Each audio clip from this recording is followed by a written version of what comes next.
The Sunset Strip Diaries, Chapter 17. Will I ever be normal? I begged my mother to take me back, emphasizing my living with a prostitute and drug dealers. She felt sorry for me and she let me move back in for a few weeks to get myself together. Journal entry, November 29th, 1992. I'm back at my mom's and soon to be homeless. My dad is back on drugs, or maybe he was always on drugs and never stopped. I don't know, but that's no longer my problem. If he wants to remain a druggie, he can go for it. After living with him, I know what it is like to starve, and be cold, and be dirty.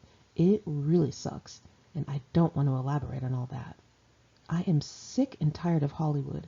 It is such a waste of time being there when you realize that the last real heyday of the place was in 1987 when Guns N' Roses came out.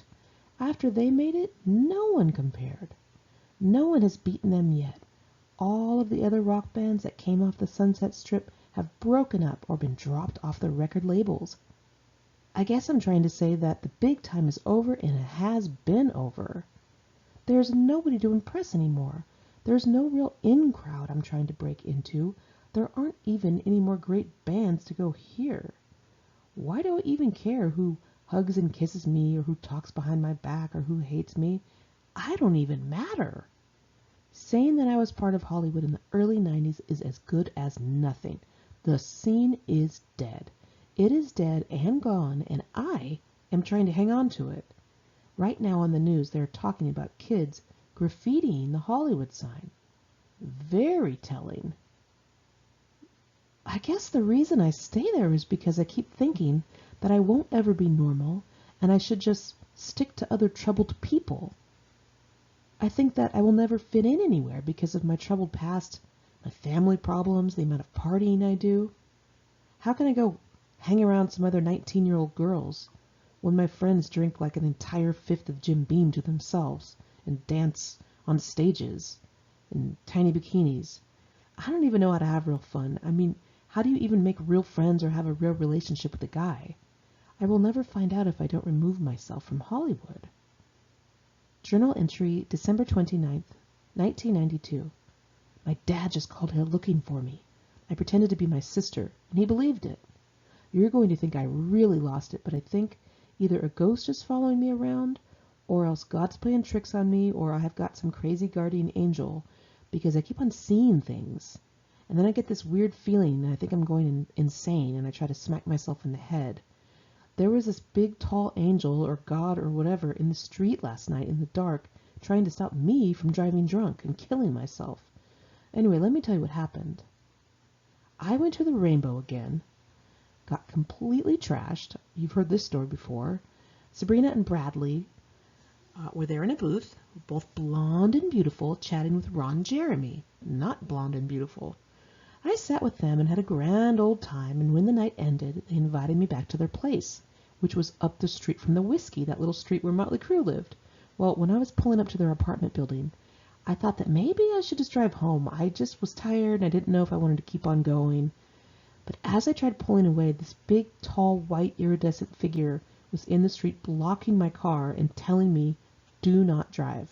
It was glowing, like iridescent. I parked my car, got out, listened to the thing. I stumbled to their door and I pressed the intercom. When I got up to their place, they pulled out a bottle of Jack Daniels of all things, put on some music, and the party continued as it always does in Hollywood. True to form, Sabrina attacked me in the kitchen, trying to pull off my shirt and make out with me. Well, I was just laughing and trying to get away from her. Her friend from the Tropicana was just standing there and watching. I mean, never a dull moment with Sabrina. She's the same as she was when I was 16. Anyway, I drank way too much, and the last thing I remember was running to the bathroom to vomit. Well, when I woke up, I was in their bed. I slowly looked down to see if I was naked, and I wasn't. I had my clothes on, although my bra was unhooked. At least my pants and my underwear were on. Well, there was a bowl next to me filled with vomit. I thought they were sleeping, so I was going to try and escape, but then they woke up and started doing it. Right next to me. I pretended I was asleep. It was super awkward. Dude, how do I even get into these situations? Can't I just be some chick who goes to the movies and the mall? I swear. Anyway, then I fake woke up a little bit later than that, And Bradley said, not only did I barf in their bed, but I barfed all over him. Ugh. I'm half embarrassed for throwing up all over another human being, but I'm equally mortified about what could have happened if I hadn't. They were obviously trying to get me to do it with them, but I was too wasted. Thank goodness. I got out of there as soon as possible and peeled out back to my mom's. I was trying to hold back my vomit the whole way there. When I was a block from her house, I couldn't hold it any longer. I tried to make a left-hand turn, and I sprayed vomit all over myself in the car. It was all over the dashboard. It was so disgusting. I pulled into my mother's driveway just as she was coming back from grocery shopping, and she didn't even notice I was full of puke and just shoved a bag of groceries at me and kept on walking.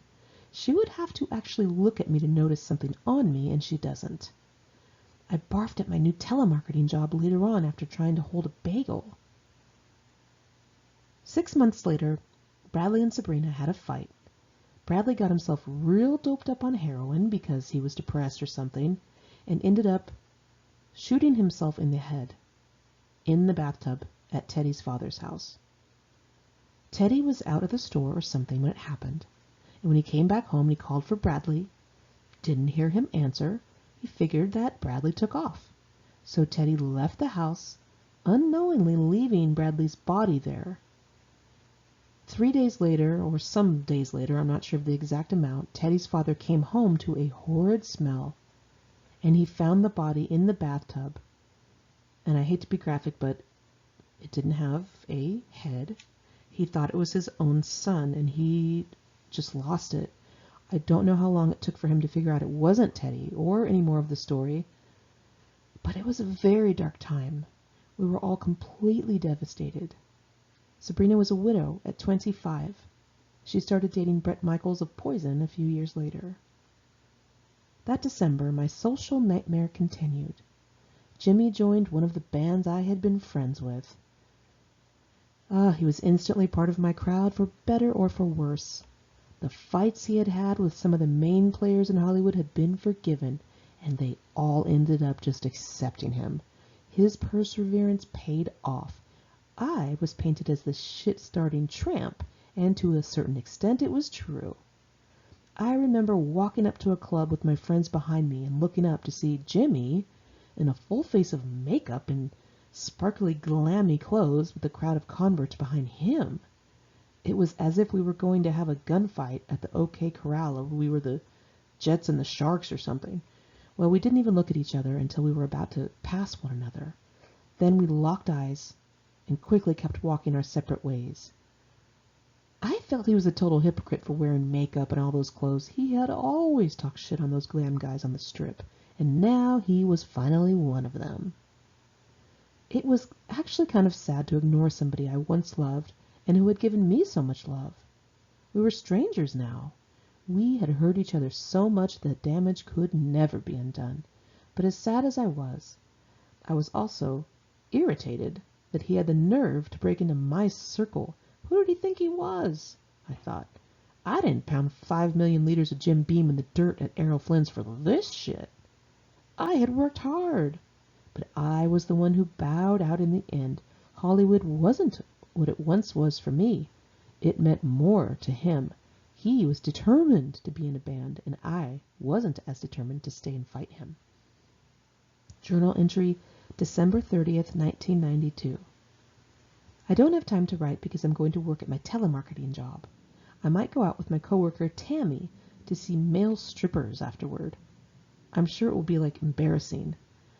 I'm only stopping to write because I have to tell you about Dusty. He was the one with the condo with the white fluffy cat who was nice and had a good job and who was respectful and who let Raz and Michael live with him for a couple of years. Well, I thought he had morals somewhat, and though he was not my particular type, tall with black hair and dickish, any girl he ended up with would surely be lucky. But then I got a peek into his life. His 17-year-old girlfriend Michelle, who could pass for 12 at best, was giggling to me on the phone last night that she was going to look into stripping. Okay, fine, they all do at some point. But then she said that Dusty had suggested the seventh veil to her, and I nearly dropped the phone. Not only was somebody who supposedly loves her and who's way older than her telling her to bend over in guys' faces for cash, but he has the nerve to suggest that place? I mean, come on. I was pissed that Dusty would kind of pimp her out like that. And I'm convinced that she just doesn't know better. She's very young, and she's not even from here. She's from Utah. He was like the only nice guy left. Now he's going to have his little 17-year-old girlfriend bring home the bacon? I hope I'm wrong about this. I mean, maybe he was like that all along and I just didn't know. Anyway, she said Shandy Becker was going to show her some moves. I nearly spit out my cranberry juice. Shandy Becker, the drug dealer? She looked like an old oak tree, all knobby and gnarly.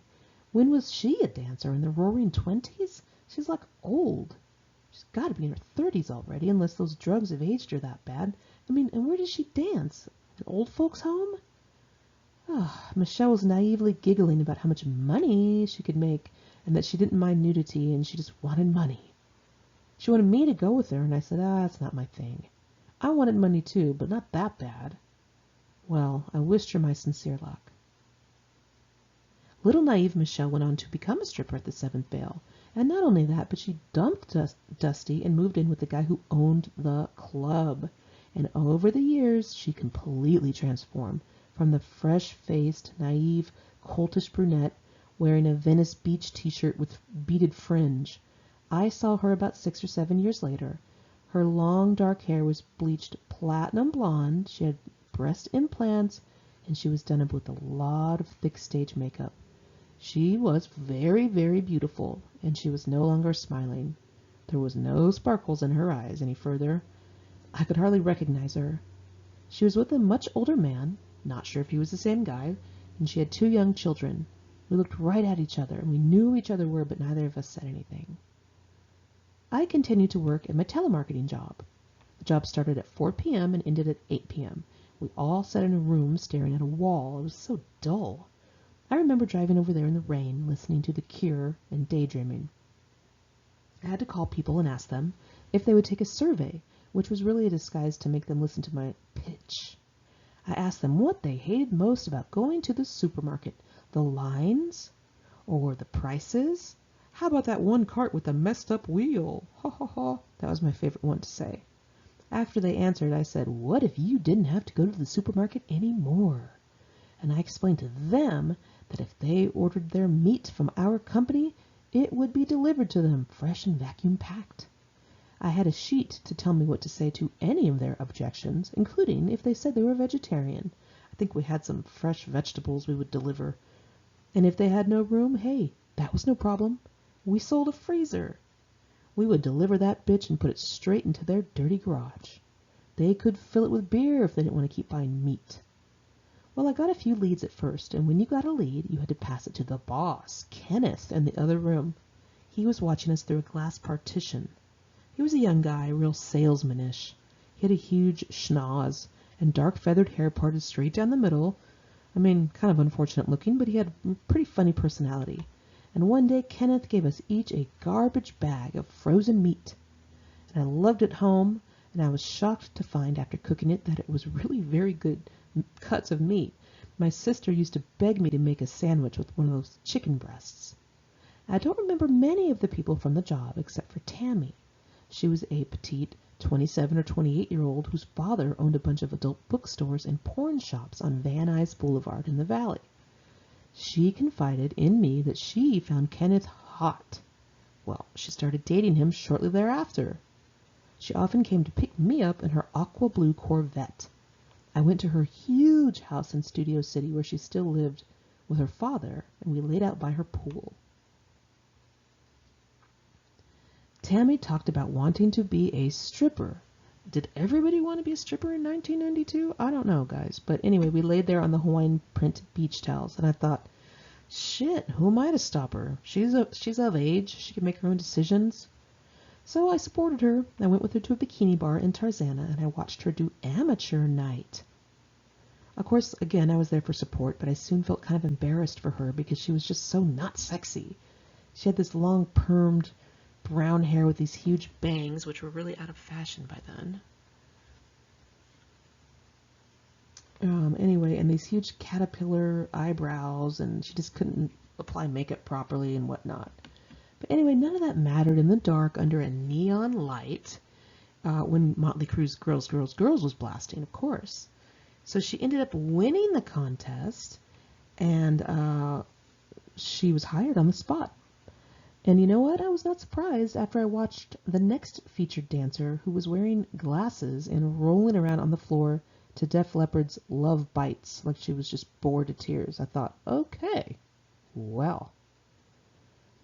Bertie and I were out one night feeling all pretty and popular and having a good time, and things immediately skidded to a halt when we saw 13-year-old, or maybe she was 14 by that time, Ashley Alessandro. Everything turned slow motion.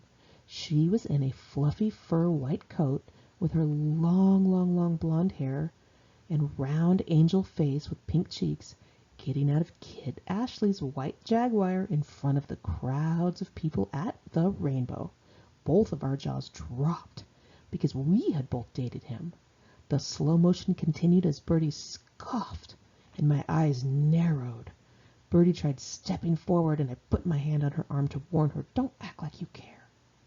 Her curls bounced as she teetered on her Fredericks of Hollywood heels. We were on our way out.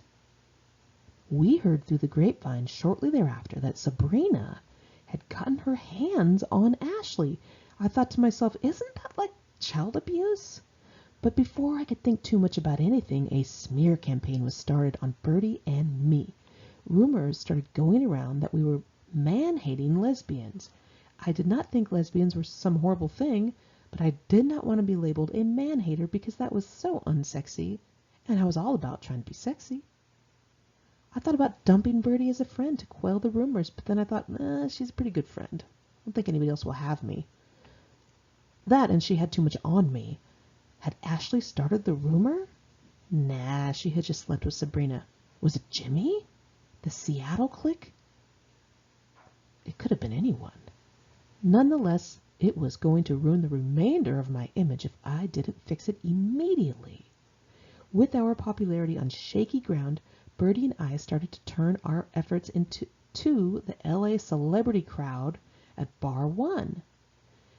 Bunch of rich people and, B-list, C-list, every once in a while A-list celebrities. We were considered new and fresh over there. We pushed our way through the crowds, standing outside of the red velvet ropes, and waited an entire second for the bouncer to check our names off the guest list. I remember saying, I can't be bothered with waiting this long. So we glided through the door like princesses to the crowd's dismay. We sat with Rich Ross, and he said we could order whatever we wanted. I should have ordered some filet mignon and some lobster, or some foie gras and Dom Perignon, but I was a girl of simple taste and ordered the classiest of drinks for us. Midori sours. I don't know where I got that idea. I guess they were the cosmopolitans of the early 90s. Rich Ross said he wanted to set us up with 2 twin models. Don't know if he meant guys or girls, but I said I needed to see them first, and he was offended that I didn't trust his judgment. The man wore running shorts every night of the year. How could I trust his judgment? Anyway, Bertie ended up in the men's room snorting a bunch of coke with a businessman in a suit. I ran into a few blondes from my high school who used to snub me back then, and they were on my turf now. Ooh, I relished the attention and the pain of homage.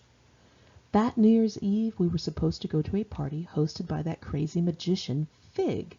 He always had a huge rager up in the hills with ice sculptures, dancing, and a huge lit-up pool overlooking Hollywood. I recall seeing some plastic dog poo at one of those parties. It was so random. Anyway, the town's other New Year's Eve option that year was a rich girl throwing a party at her parents' mansion in Pasadena, but there was no way I could go to it because of the Seattle crowd of girls she hung with. Again, they didn't care for me, and they cared even less for Bertie. They were still very territorial over Stevie, whom Bertie was still dating on and off. They also loved Leslie, but they knew better than to try and fight me. I would tear a bitch up, and they knew it. Anyway, we ended up going to Shandy Becker's as a last resort. Of course, some drug addicts would have us.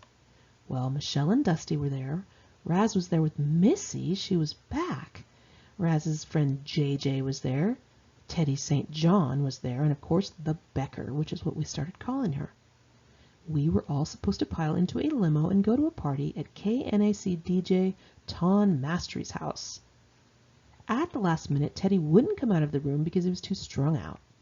Shandy shut herself in the room with him, and they both stayed home on New Year's Eve. Whatever, none of my business. And here's what I wrote about the night. I missed Missy so much. We hugged to death when I saw her and caught up on gossip.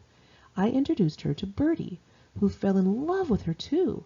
Missy looked like a model in a black sparkly dress, and her long hair back to blonde. Her baby face looked especially pretty with pale pink lips and black fringed eyelashes and her little Marilyn Monroe mole above her lip. Oh my goodness, she's so gorgeous and happy, and she was telling us how when she was younger, she hitchhiked across the United States with a bunch of her friends. She was 15. Her parents were trying to tear her between them, and she said, "Fuck this." She imitated her teenaged self, leaning back with her pelvic bone out toward us, sticking her thumb out real far in front of her with a sneer on her face. Everyone snorted a bunch of coke, except for Michelle and me. We all piled into a cab and went to the Rainbow, which was jam-packed and squeezed into a shiny red booth. JJ bought everyone a bunch of drinks and food, and when it turned 1993, he popped a bottle of champagne high in the air. It started overflowing, and everyone put their glasses under it and caught it. We all kissed and hugged one another in our gold and silver and bronze and sparkly outfits, laughing and feeling jovial. And it was all fine and dandy until JJ left with some chick and left us with a check, which no one had the money to pay. Hadn't this already happened to me once before? Anyway, again, I was held there by the Rainbow until somebody coughed up money. Of course, I had not $1, because I was a huge mooch, you guys, and a cheapskate. Bertie was in a metallic bronze dress and a long ponytail, and she opened her big mouth to tell the waitress that working while intoxicated was against the law. Well, the manager, with a little carnation in his jacket and an Italian accent, came over and cursed her out in the worst way, and she had tears in her eyes when he was through with her. Anyway, we all went directly back to JJ's afterward to yell at him for ditching us with the bill. And when we got there, we saw that he had brought home some tweaked-out chick in a purple sequined dress, perky tits, an Adam's apple, and some stubble. The girl's name was Lisa. Lisa proceeded to read Bertie's palm. She told her future. She said, "You will die young." To change the subject for a minute, I drove past my old neighborhood the other day after visiting my friend Amelia, who I'm supposed to move out with. It was so weird. I looked at each house and remembered who used to live in them when I was a kid. Some of them are still there. It felt so weird to see my old house by the high school and the windows that I used to climb through. I drove by Jeff Hunter's house. That was a sacred place to me for years before I reintroduced myself to him. I drove by all the spots on the sidewalk that were uprooted by tree trunks pushed up into bumps that we used to pop wheelies on with our bikes. I drove slowly by the front of my high school, and I was going boom in my head to each spot that changed my life. I saw the spot where Scummy Casey stopped his truck and rolled down the window to talk to me. Boom. Just like that, my whole life changed. I never turned back from that day when I was in my concert t-shirt and bare feet right there on the sidewalk. I was instantly in deep trouble. I can't believe he was cruising the high school looking for young girls, and I really can't believe I was the one troubled enough to take his bait.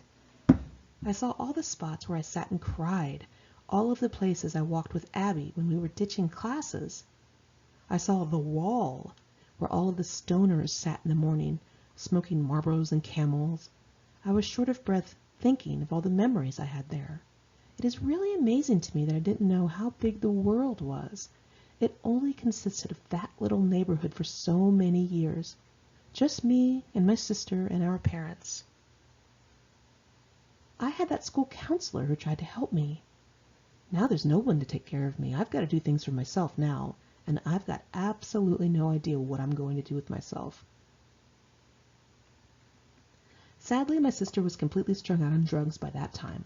She wasn't just doing it here and there. She had a serious problem. No one tried getting her help, including me. She was dating a guy named Jared, who was a drug addict, of course, and came from an entire family of dealers. He got her hooked even worse. She looked like a skeleton. Her beautiful shiny hair was broken, brittle, and orange. Her caramel skin was pale and ghostly. Her bones were showing, and her eyes were sunken. She was really moody and often flew into a rage over nothing. But I was used to that. That's the way I operated myself. Everyone around me was on drugs as well, so nothing really stood out to me. I just felt it was a shame that she was hooked too. First Dad, then her. Was I next? Journal entry, January 24th, 1993. Presley just called here and asked me if I had been on any dates lately. I figured that since I don't really see him out, that maybe he wouldn't know who I was talking about if I named someone. So I admitted it to a date with Kit Ashley on Wednesday night. He knew exactly who he was, and he was pissed. He said, "Oh, did you kiss him? Did you fuck him? Do you like him better than me?" And I said no to all of it, even though some of it was a lie. Then he got angry and started calling me a hussy and saying that bands all over the place were scrapping because of me. The conversation really wasn't going too well at that point. He tried telling me I was whipped on him again. I literally didn't even know who he was when he first called. He was telling me that if he snapped his fingers, I would sleep with him. And I said, "You've already snapped them a few times and it hasn't worked." He was livid. He needs to lose that double chin before he starts talking like that. Anyway, I went out with Natalie again last night. We went to the Roxy and the Rainbow. I saw Leslie in the Rainbow and decided I would be rude. He had some girl on him, but he was still yelling for me to come over to his table, and I passed by him and raised my eyebrows in a rude, valley girl sort of way, and I just looked away. Kept yelling, and I never came back. He's been hanging out with Kim Fowley a lot. I don't know what that is about. Kim Fowley asks a lot of questions about what kind of music we are into. He always wants to know what we like these days. He likes to stay up on pop culture when he's around us. I think he used to be the manager for the Runaways. He looks like he's wearing powder on his face, even though he's an old man with a cane. Looks like he's wearing some kind of lip gloss sometimes. After that, we went to Ten Massa and then to some underground club on Cahuenga at 3:30 in the morning. I was very uncomfortable there. Natalie's drug dealer, Anton, was there with sores all over his face and a huge bandage on his nose. He was so gross. He had a bottle of beer that he was just holding, spiked with this new drug they call liquid ecstasy, later called GHB, side note. He was so repulsive and so on heroin or whatever he's on. He tried to kiss my hand. Ugh. I didn't really fit in at the club because I wasn't dressed in black, I was too young, and I wasn't tweaking on drugs. Something exploded in there and a bunch of white smoke filled the room. I was choking so badly. I wanted to get the hell out of there, but I had to wait for Natalie to score her drugs. People and their drugs. Man, they will withstand anything to get those drugs.